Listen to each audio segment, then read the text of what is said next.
అమరావతికి చట్టబద్ధత లభించినందుకు కేంద్రానికి ధన్యవాదాలు తెలుపుతున్నామని రాష్ట్ర పురపాలక శాఖ మంత్రి పొంగూరు నారాయణ స్పష్టం చేశారు. అమరావతి రాజధాని ప్రాంతమైన ఉద్దండరాయనిపాలెంలో అమరావతి శంకుస్థాపన ప్రదేశంలో పనులను పరిశీలించిన మంత్రి నారాయణ ఈ రోజు మాట్లాడుతూ రాజధాని రైతుల పోరాటం నేడు ఫలించిందని హర్షం వ్యక్తం చేశారు. 11 సీట్లకు పరిమితమైన మాజీ ముఖ్యమంత్రి వైఎస్ జగన్ లో ఇప్పటికీ మార్పు రాలేదని విమర్శించారు. ఇప్పటికీ అమరావతి పేరు పలకడానికి జగన్ ఇష్టపడట్లేదని తెలిపారు. కేంద్రం చేసే చట్టాలు రాష్ట్రాలు పాటించాల్సిందేనని, కొత్తగా వచ్చిన వారు తాము మారుస్తామంటే కుదరదని స్పష్టం చేశారు. ఇక అమరావతిని కదిలించడం ఎవరి వల్ల కాదని మంత్రి నారాయణ పేర్కొన్నారు. క్యాపిటల్ సిటీకి సంబంధించి నిన్న దిగువ సభలో పార్లమెంట్లో బిల్లు పాస్ అయింది. ఈరోజు రాజ్యసభలో 1 గంటకు పెడుతున్నారు. అది కూడా అయిపోతుంది. ఈరోజు రైతుల యొక్క ఆనందానికి అద్దు లేదు. వాళ్ళందరిళ్లలో ఈరోజు దీపావళి పండుగ చేసుకుంటున్నారు. అందుకని ఈరోజు ఈవినింగ్ అందరిళ్లలో దీపావళి పెట్టాలని నిర్ణయించుకున్నారు.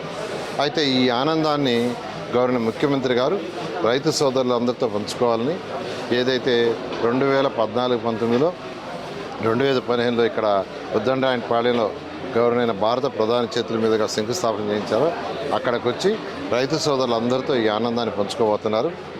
అయితే నిన్న జగన్మోహన్ రెడ్డి గారు పార్లమెంట్లో బిల్లు డిస్కస్ చేస్తుంటే ఇక్కడ ప్రెస్లో స్టేట్మెంట్ ఇస్తారు. నాకు తెలిసి ప్రపంచంలో ఎక్కడ కూడా ఒక విషయమై ఆ రాష్ట్రానికి సంబంధించి పార్లమెంట్లో డిస్కస్ జరుగుతుంటే అదే టైంలో నాయకుడు స్టేట్మెంట్ ఇటు ఉండదు. పార్లమెంట్లో ఉండే వాళ్ళకి వాళ్ళ ఎంపీలకి డైరెక్షన్ ఇచ్చుకుంటుంటారు.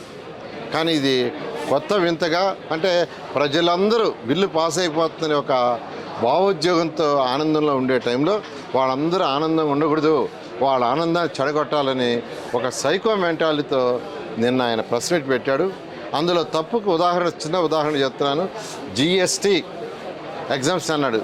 జిఎస్టీ ఐకానిక్ టవర్స్కి ఇవ్వలేదు, అధికారుల భవనాలకు ఇవ్వలేదు, విల్లాస్కి ఇవ్వలేదు, తర్వాత లేఅవుట్స్ రోడ్కి ఇవ్వలేదు, ట్రంక్ రోడ్స్కి ఇవ్వలేదు, జ్యుడిషియల్ కాంప్లెక్స్కి ఇవ్వలేదు, దేనికి ఈ రోజు వరకు ఇవ్వాల. కానీ రాష్ట్ర ప్రజలకి ఎగ్జామ్స్ ఇచ్చేసి. కాబట్టి ఒక నాయకుడిగా డేటా తీసుకొని కరెక్ట్గా చెప్పాలా, కానీ ప్రజలను కన్ఫ్యూజ్ చేయాలా, ప్రజల్ని అడ్డదారులు పంపించాలని ఒక సైకో మెంటల్ చేశారు. అందుకే ప్రజలు 11 సీట్లకి లిమిట్ చేశారు. ఇదే పని చేస్తుంటే నెక్స్ట్ టైం 0 అవుతుంది. చాలా